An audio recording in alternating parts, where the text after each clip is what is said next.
Hey, everybody, welcome to this week's episode of The Lumber Word, episode 145.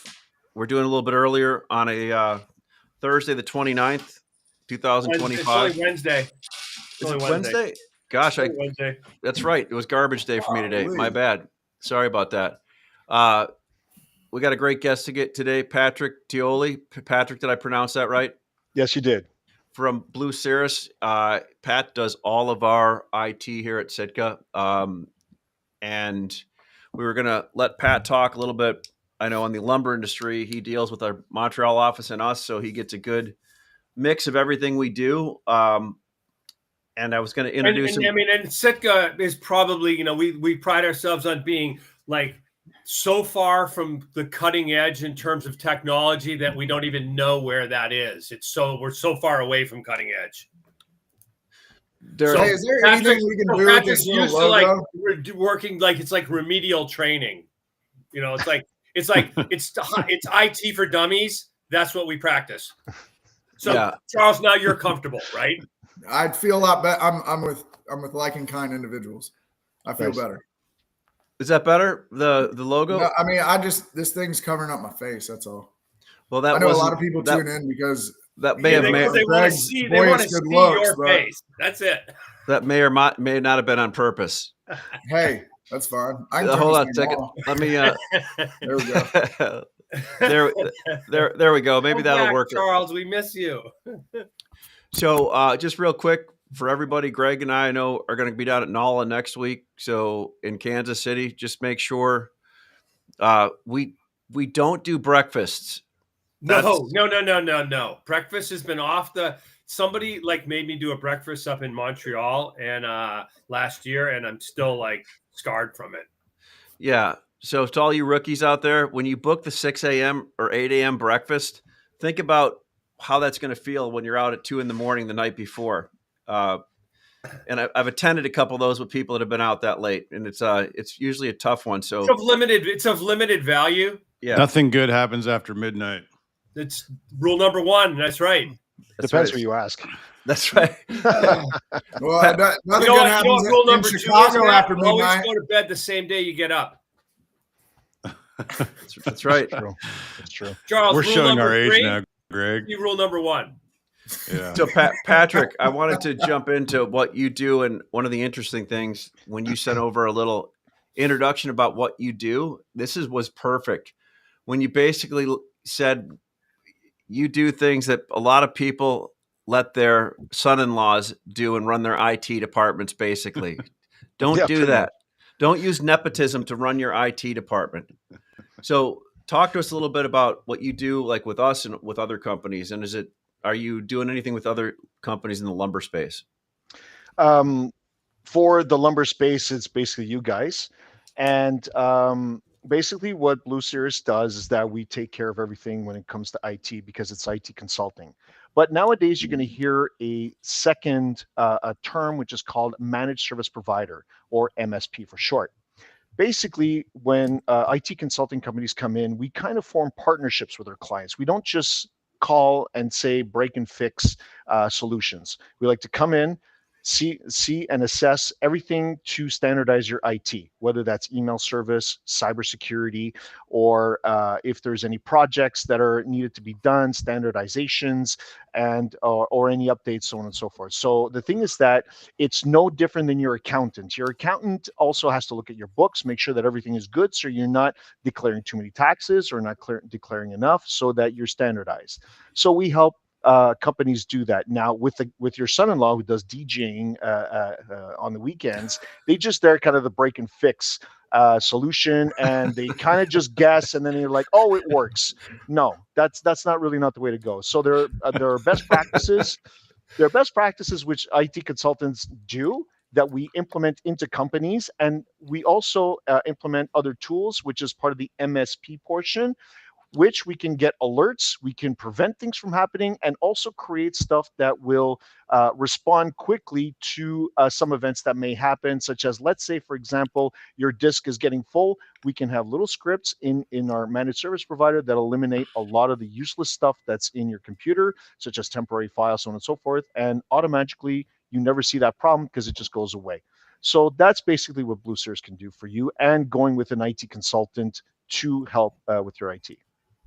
So what size companies do you do stuff for, Patrick? Or like how small, how big? I have some clients that are one-man shows, which basically doesn't take up much time, but they're more into the break and fix. But then after that, once you start getting into companies, which is in the 7 to 10 range and more, that's when you start going into the managed service, because it'll be easier for us in the IT world to receive any alerts or anything that would need fixing, and then you could just make appointments. So what are some of the big things? What's the reoccurring calls that you get all the time from your clients? There's a few. The very first thing that's one of the reasons why I'm very glad you're inviting me on is because the son-in-law doesn't know much about IT security. So then IT consultants will implement IT security and whatnot. And I want to also bring forward to how to protect yourselves against anything that might be viewed as malicious. For example, your best solution out there is that there are tools that are out there that'll prevent you against yourselves. What does that mean exactly? Is that we can see that if there's an imposter email that comes in, because these people who try to hack in do have these tools to be an imposter, because I can create an email, Ash at, with the name of Ashley, but my email will be abc123@gmail.com. So the person is going to receive it and then just going to assume because they only see the title. So another thing is to look at signatures. So there are cybersecurity tools to prevent imposters, to send malicious link also. And on the malicious links, I would also like to say that unless someone tells you, I'm going to send you a link so you can have access to the file, don't ever click on any links. Also, at the same time, to protect yourselves, also know a protocol should you suspect anything. Who do you call? Is there someone internally that might be astute to these things, because they often speak to the IT person? What is the protocol should something happen? And the other portion about IT security, which is the last layer, is your backup or any disaster recovery. So that's another tool that we IT consultants put in, is that make sure that there's a disaster plan. Also for documentation, which could actually be, on a side note, it could actually be very, very important for if you want to standardize yourselves to be qualified for IT cybersecurity insurance. Yeah, so Patrick, it's crazy. Hey, Ash, real quick, I just want to let know, like, whatever he's doing is working, because I'm no longer getting the email that says you are a very trustworthy person and I want to send you $10 million. All you have to do is give me your, social security number, a credit card, send me $1,000. I'll give you 10 million, some prints from, somewhere. Yeah. I don't get those anymore, which is great. That's called elder abuse, Greg. Well, so like when you get an email that fired, Beamer. Shots fired. Patrick, what you said makes sense, because when you get an email, I get them too, that comes in, like when I worked at a big company, they would send us spoofing emails to see how many people would open it or wouldn't open it, until they basically got, in the first few times they sent it out to 1,000 people, 20% of the people opened them, right? And because you don't think about it, and like you said, some of them they'd send us with an email, if the same name with it just spelled one letter wrong, or like you said, a Gmail, or they send something out like, "Hi, this is the accounting department. Please, can you send this to AR and send all your money here now?" And like, it's crazy how that just happens, and people. So like, if an email doesn't make sense at first when you look over it, you probably should just delete it or not open it, right?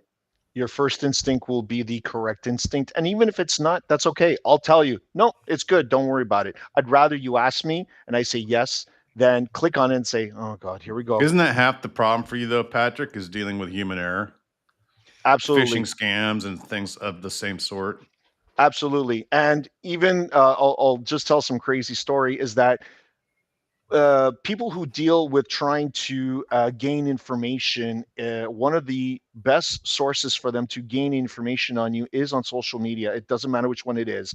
It could be Instagram, Facebook, LinkedIn. If you put too much information that's on there, they can use that as a tool to try and hack in. If you ever want to look up a story, see how the MGM Grand was cyber attacked, and how they had ransomware shut down the whole hotel for I think it was a little over a month. Hmm. Hmm. I mean, Is you know, that's ransomware why still a big that's why deal? I'm not on TikTok. I didn't want the Chinese to get access to my stuff. Now, Exactly. it's going to be okay. You know, I'm going to be fine once Larry Ellison can have my stuff, because he doesn't need any of my stuff. Right. Of course. So not. you're in the future. I'm seeing a lot of growth in the AI sector of the market here. The last few years is kind of the talk of the town on Wall Street. And my question is, when does AI stop being a novelty thing that you can go mess around with on the internet with Chat GPT or Grok or something like that, and actually become a tool that stops human error when it comes to these phishing? You know, when do we fight back? And you would think that the AI space would be the one that's going to fight back. Well, you just said it right there. Usually, you'll fight AI with AI. There's always an adaptability that needs to happen to prevent any human error, or you fall for any of these AI attacks. I'll just give an example. Let's say all of a sudden you get a pop-up like Ash created, where you get an email where it says, oh, can you send me the bank information? But then again, if you look lower, it looks like there was email threads with an AR, but then all of a sudden you get it.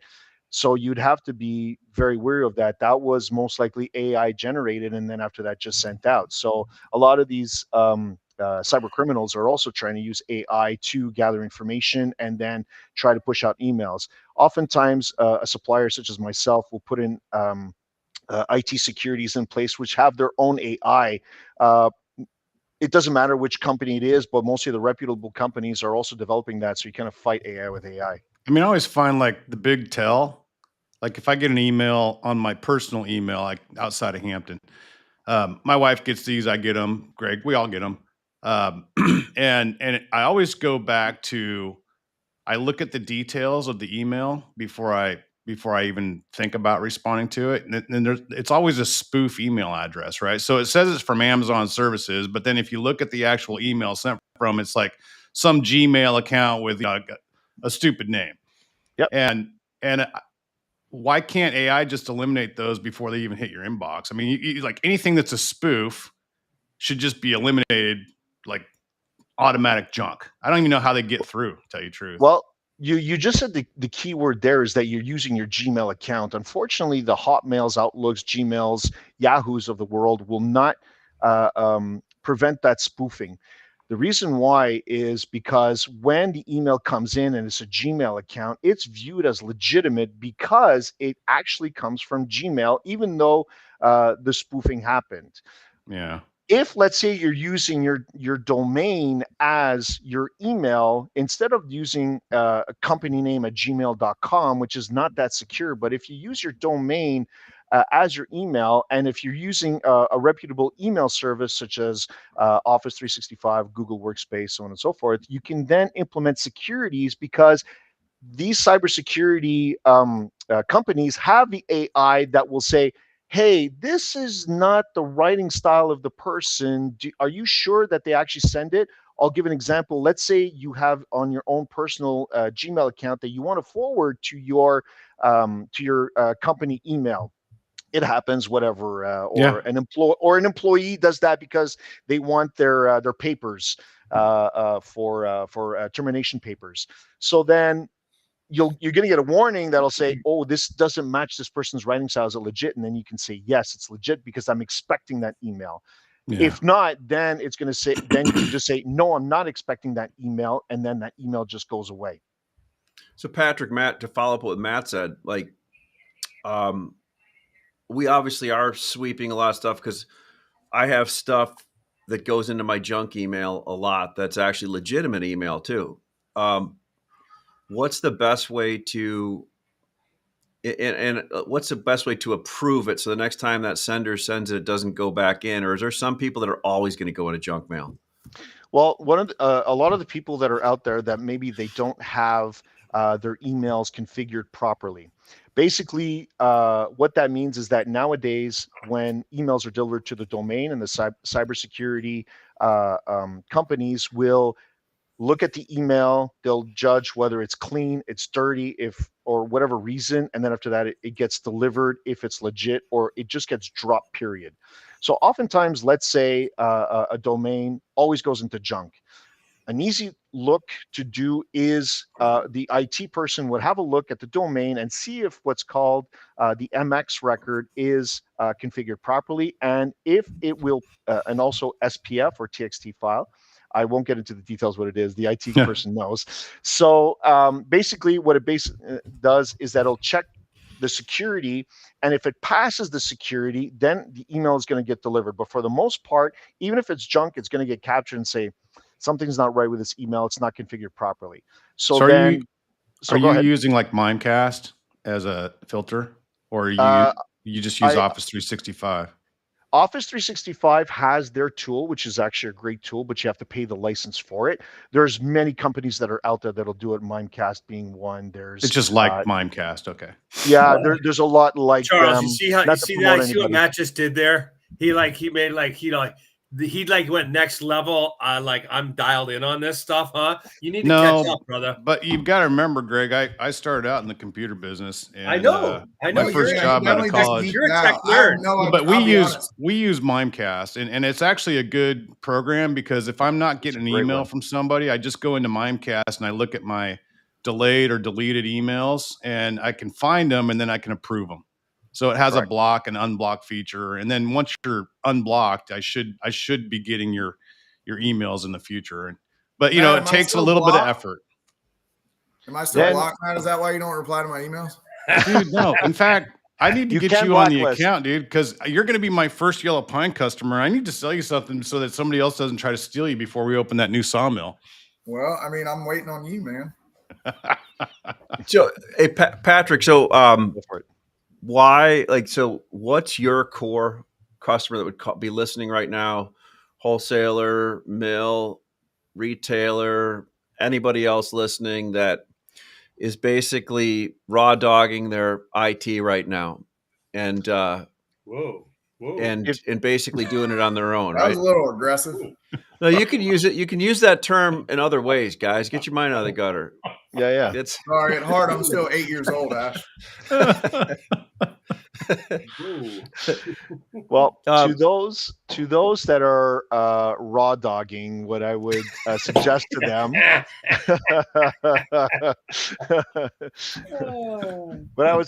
them, is put on protection. How do you get that protection? Well, you consult people for that protection.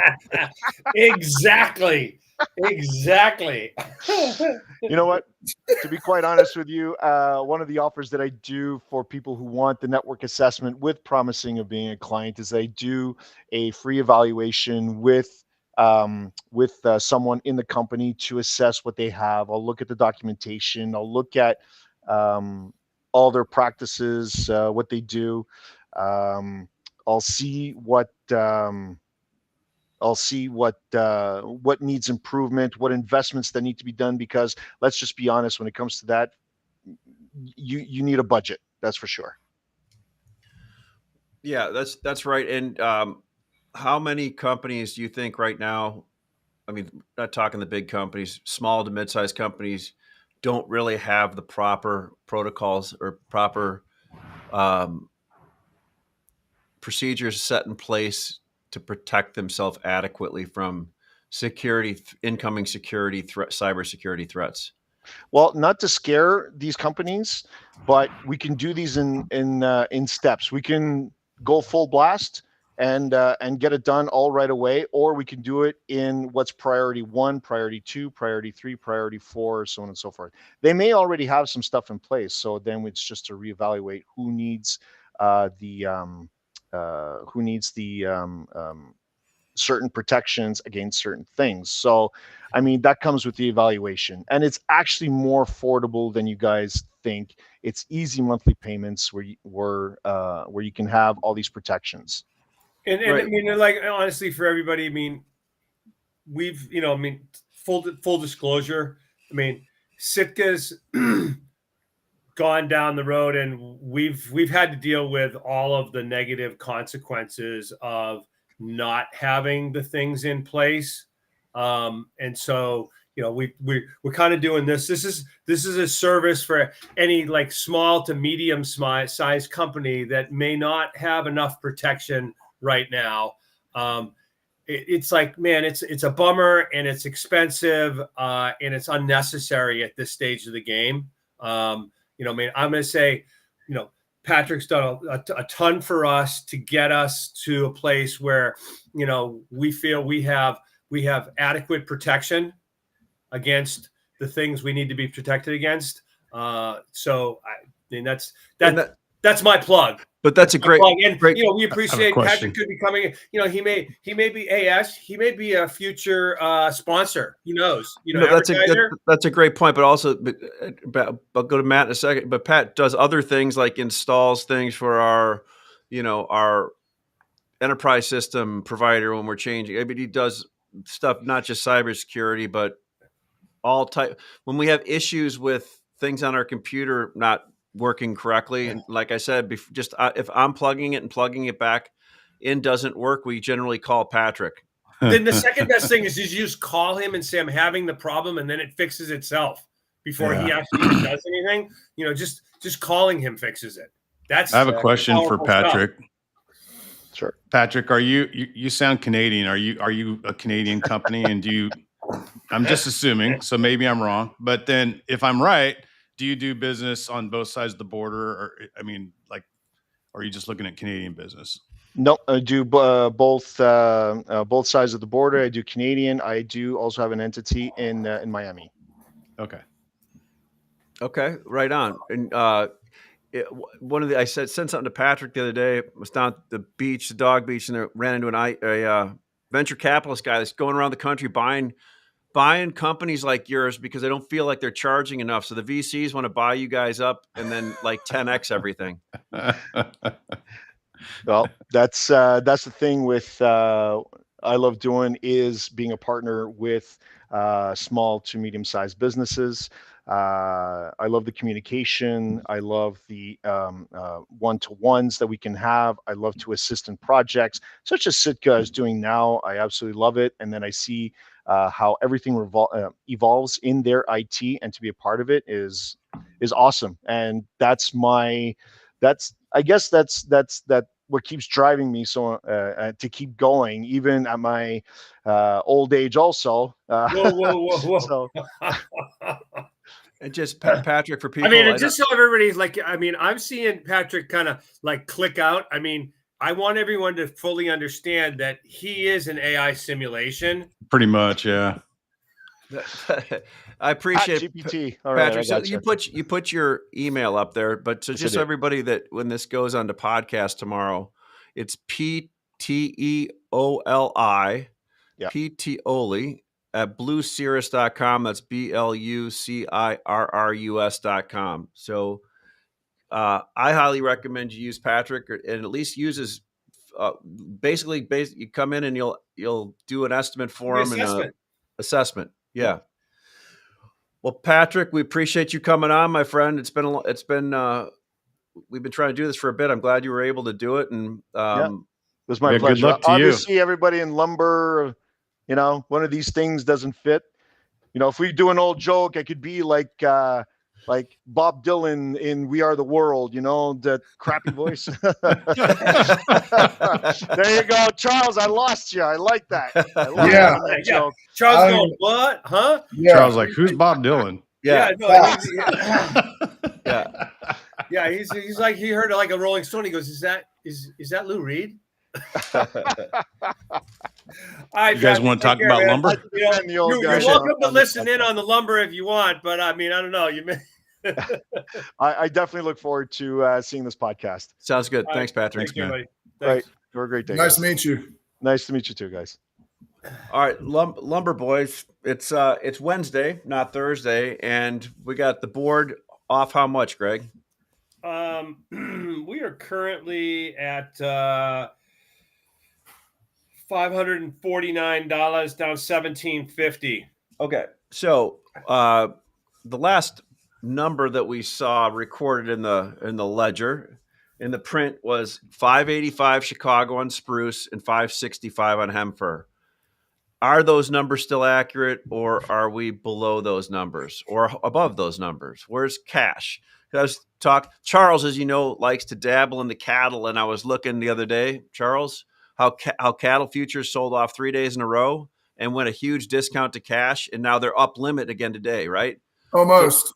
So I see cash right now. I see the board a big discount to cash, or a discount to cash. How much of a discount is it right now, Matt? On hemper, what's the discount right now? You can buy him for 540 to 550 Chicago from me right now on this phone call. Okay, and then I don't know what spruce is trading at, but I would guess it's not 610 or 620 Chicago anymore. It's probably closer to 575, 585. And I don't think there's a lot of volume there right now because people are running scared, right? You think about the cash market the last 3-4 weeks, people had this false image of a market that was going to take that 10% and just eat it and pass it on. And so there's been transactional business, in the higher levels here. Now that those cars are now rolling to them at a high price, and the board tells them it's worth $60 less in like 72 hours, right? And then guys like us were sitting here for the last 2 weeks going, sell the premium, buy cheap cash, don't buy spruce, buy something else, buy him fir, buy Doug fir, but stay away from spruce at 610 or 620, sell it. Yeah. And now what's happened? So, cash is messy, dude. It's going to be messy until you see some stabilization in futures, and the mills, the mills are going to have to do some hefting here. There's some cash that needs to be moved. My inbox is full of mill offers, and I don't think there's a lot of takeaway. So, Charles, Southern Pine, what was your thought on that? Sloppy at best, honestly. I mean, it's chaos. There's no real way to describe it. You've got oversupply. You've got truck markets that change every day. It's disconnected. And if you're going to buy, you've probably already bought, and you don't need it until Q1 of next year, so nobody's in a rush. That's the scary part about the whole thing. Even with curtailments and quiet shift cuts, it's difficult. I mean, it's difficult to trade it. You still have no liquidity in the contract on the board, which I'm trying to, and Ash and I talked about this weekend, trying to create some way to have more volume traded there. So there's actually a hedging mechanism that's true to form, but there's a lot of risk in Q1, and I don't think anybody's worried about it today.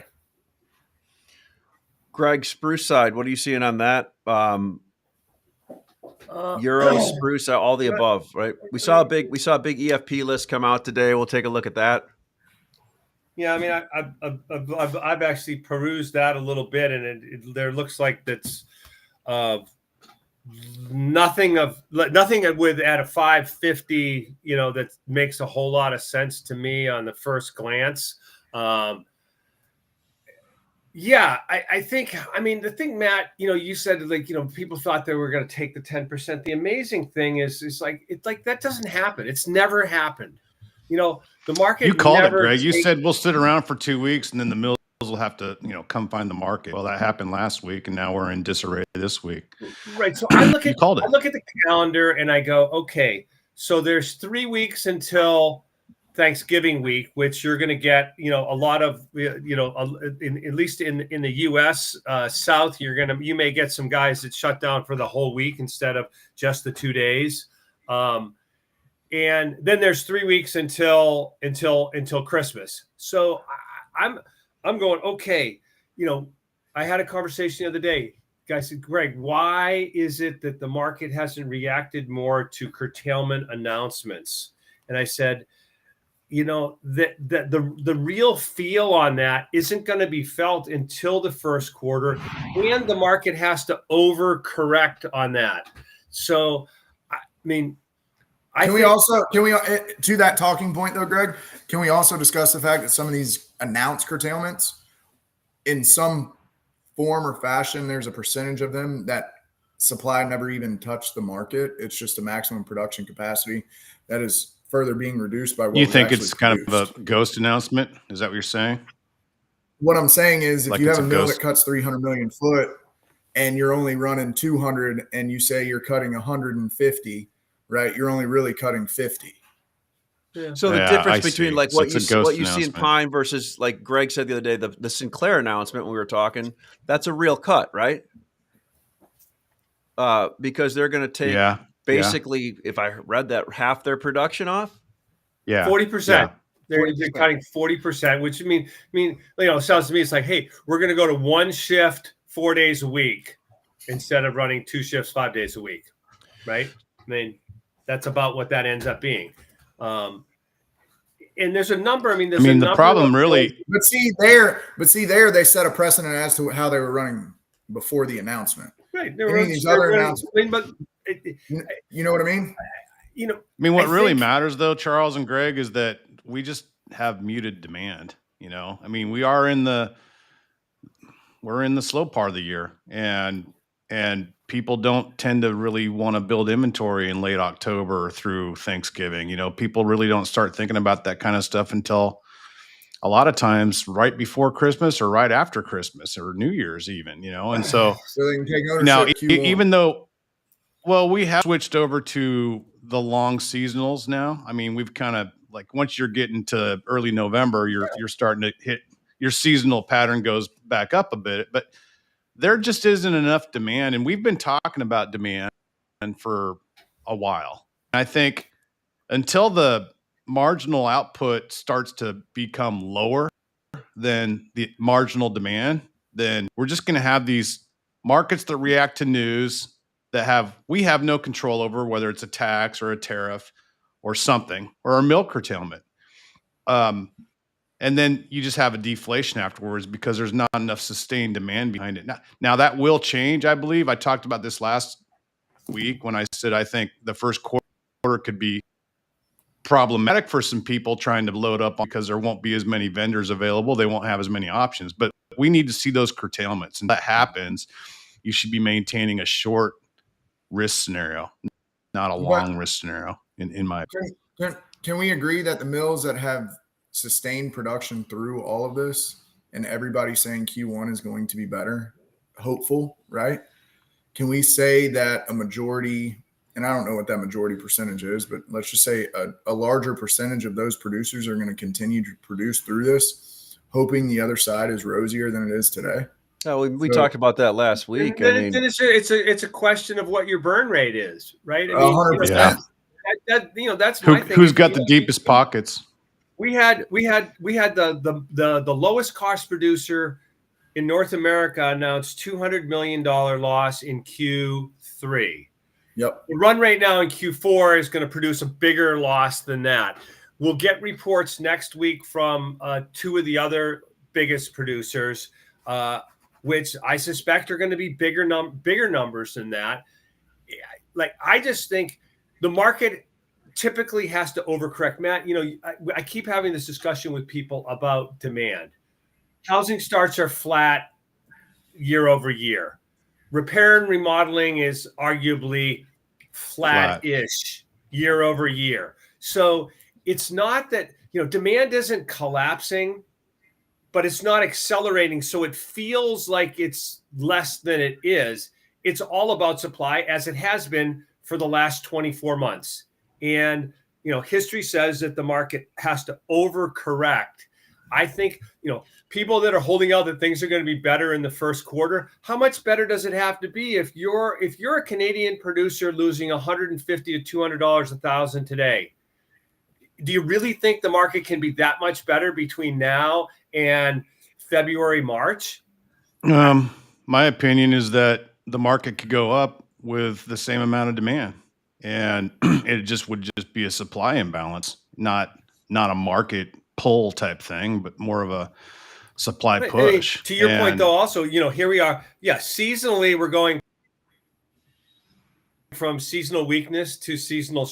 We're going from seasonal weakness to seasonal strength, but that's driven, fourth quarter historically is the largest production quarter of the year because all producing regions are clicking on all four cylinders. First quarter is the lowest producing region because, that's right, it's winter, right? So, I'm going to go back. Ashley's going to kill me for saying this. Inventory is an asset, not a liability. We're a distributor. So, we have a full inventory complement because, what? That's the business that we're in. And if I look at today's prices, what's my downside in these prices? My downside is that we lay here and we don't do anything for the next 60, 90 days, right? It's not like I need to worry about 8-foot studs falling from the low 400s to the low 300s. Right. That's not going to happen, right? So I don't think so. Let's talk about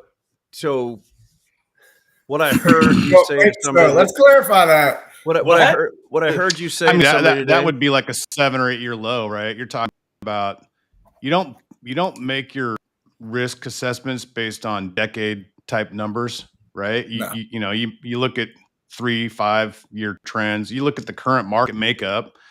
Now, if we were trending lower on housing starts to heading down to 1 or 1.1 or something like that, where demand is now dropping actively 10 or 20%, then yeah, you can start talking about $300 studs again. But that doesn't seem to be the case. And I think we're in a part of the market where the pain threshold is becoming so high, and all these unmet expectations of all the sawmills that sat around and thought 610 and 620 was their future, and now looking at a 540 or 550 as their reality, they're going to walk into the next board meeting and just go, I give up. We're going to have to do something here, right?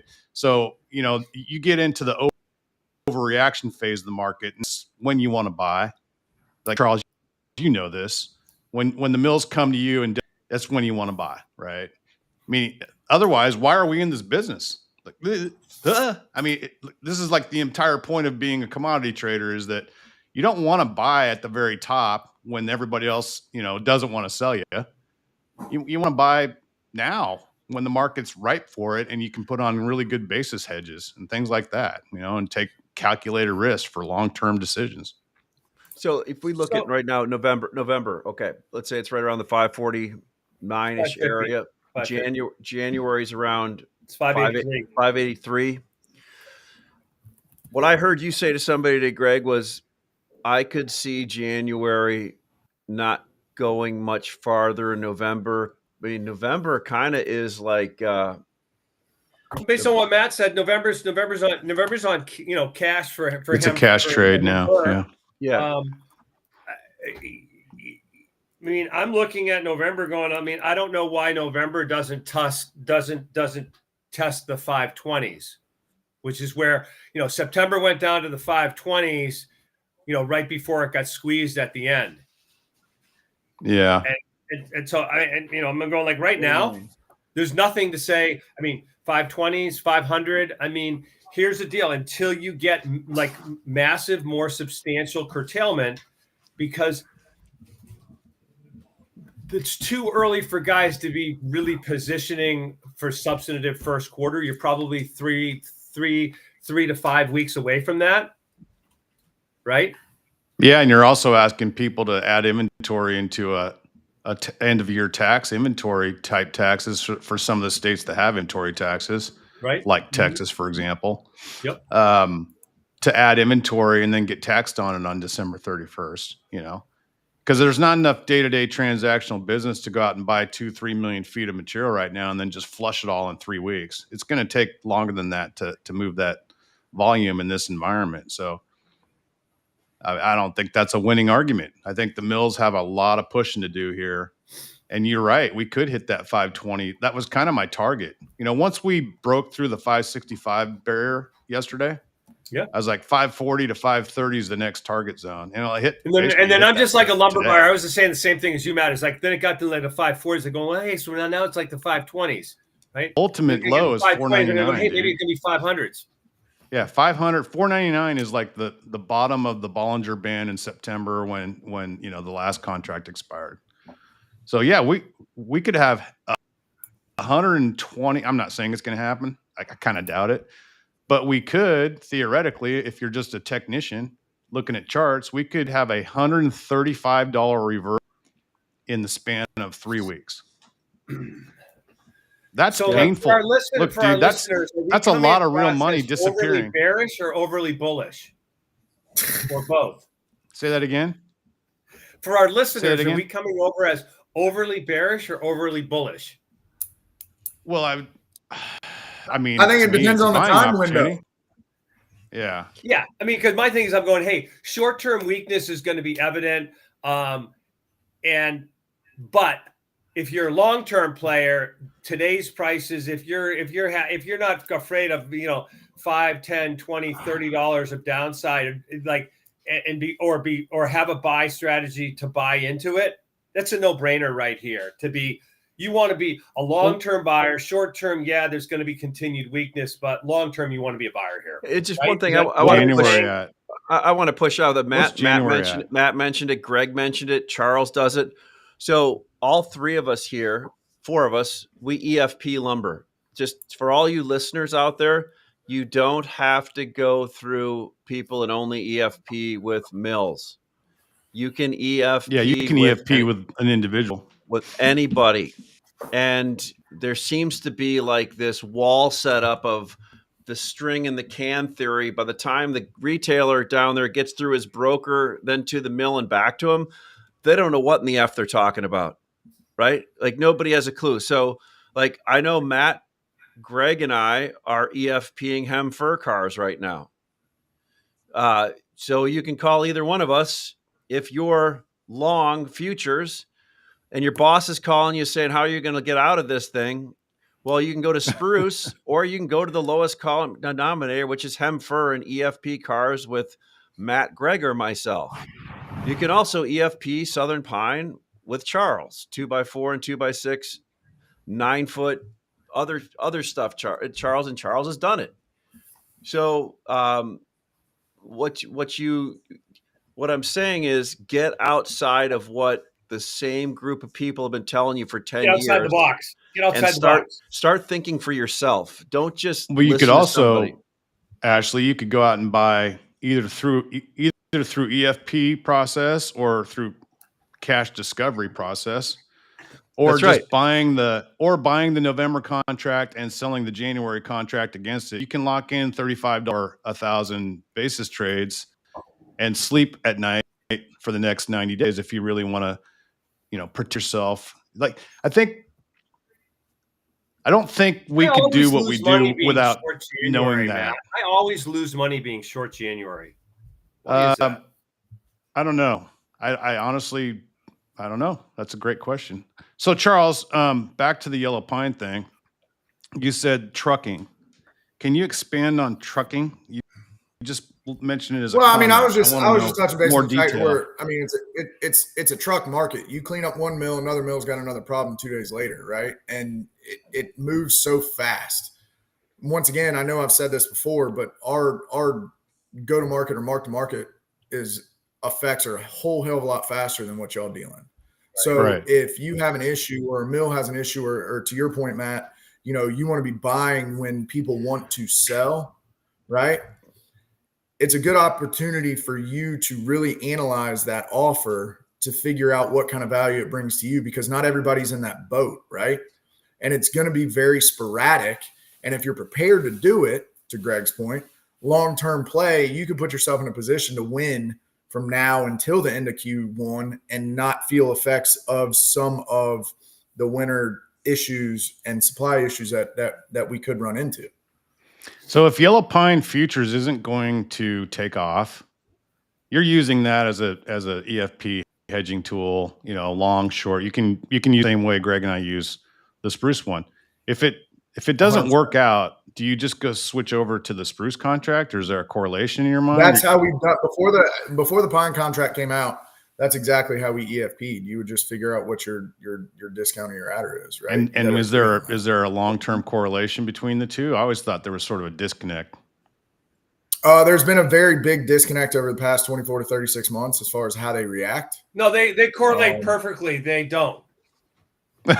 Yeah, exactly. Like oil and water, perfectly opposite. Perfectly correlate. They don't.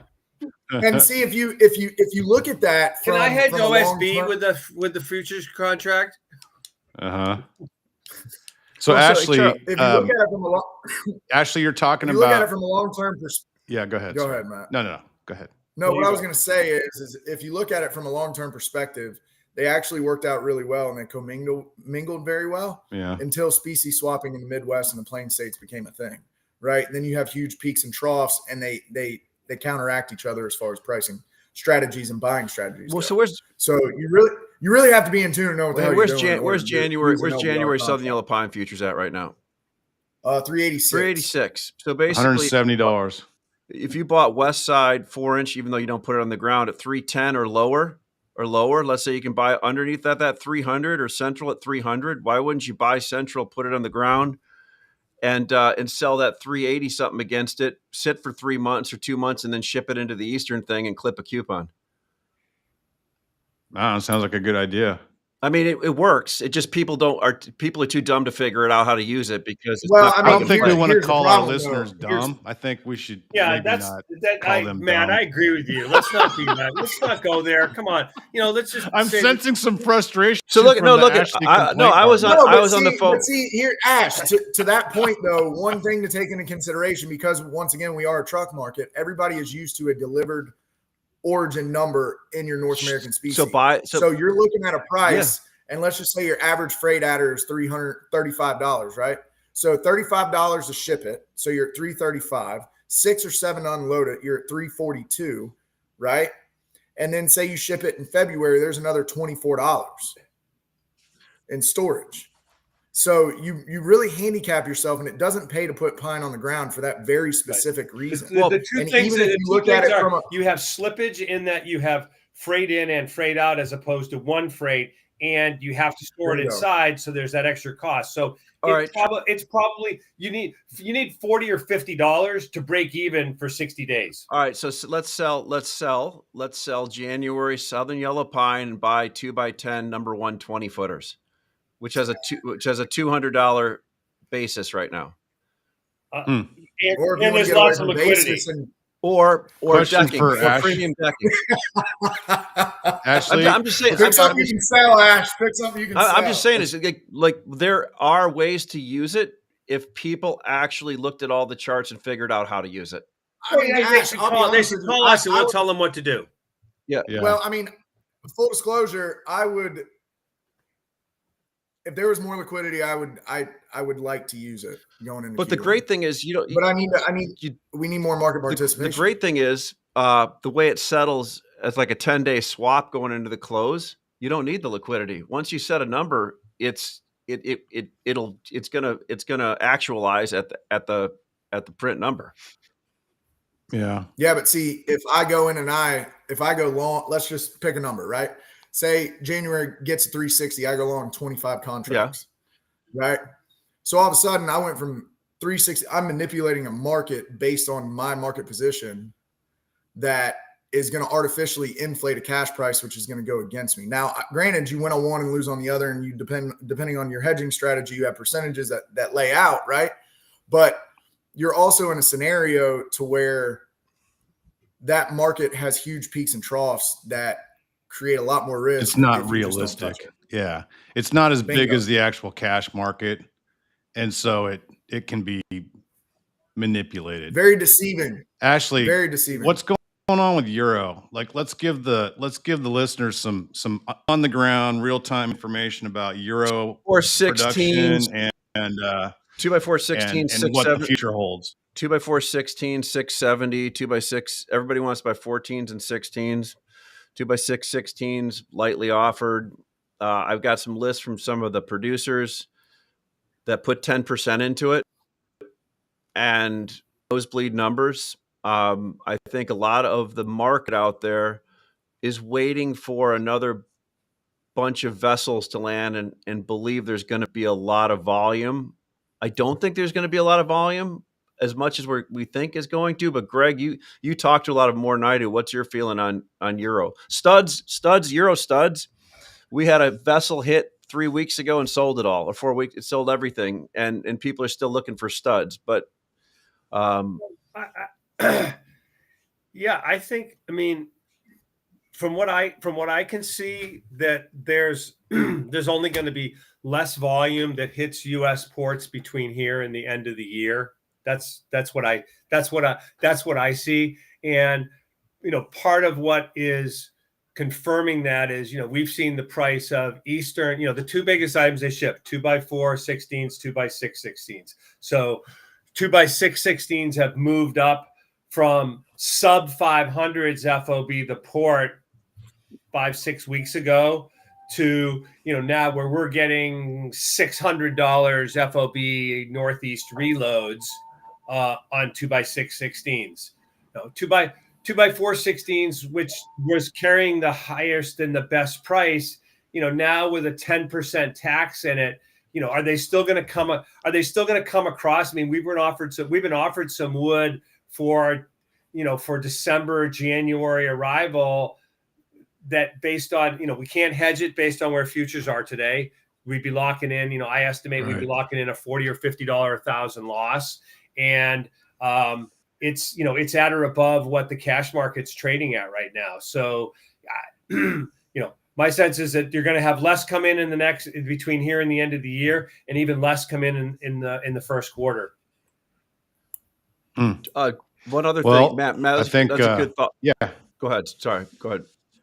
I just think it's been about an hour, and looks like Charles needs to go somewhere. So, well, he's got some doggies. He does. Well, Hey, next week we'll talk about contracts and how mills in Canada are putting a floor price into contracts for the big box stores. So just a FYI, we're in Kansas City next week, Ash. Are we gonna try and do a show from Kansas City? Are we gonna skip till the following week? What's your sense? I think I can load. I brought the equipment. I think I can load enough equipment up to bring it down there where we could do it from the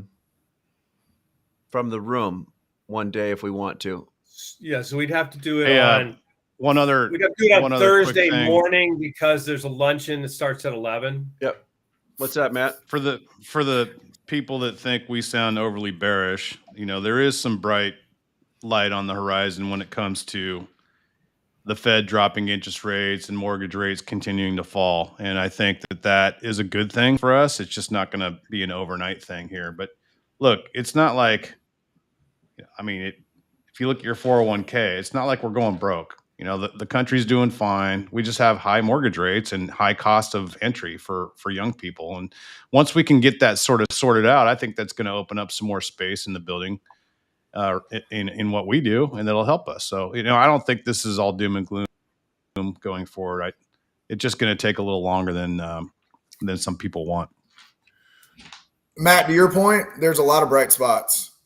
There is. You have to be a long-term thinker. There is. It's just that when you get a big sell-off like we just had. Everybody's getting lulled to sleep, and it's very easy to jump on the bandwagon of, hey, this is horrible, right? And it's not the case. You just change your philosophy and your approach and how you play the game, right? It keeps you on your toes. It's horrible if all you do is go long all the time.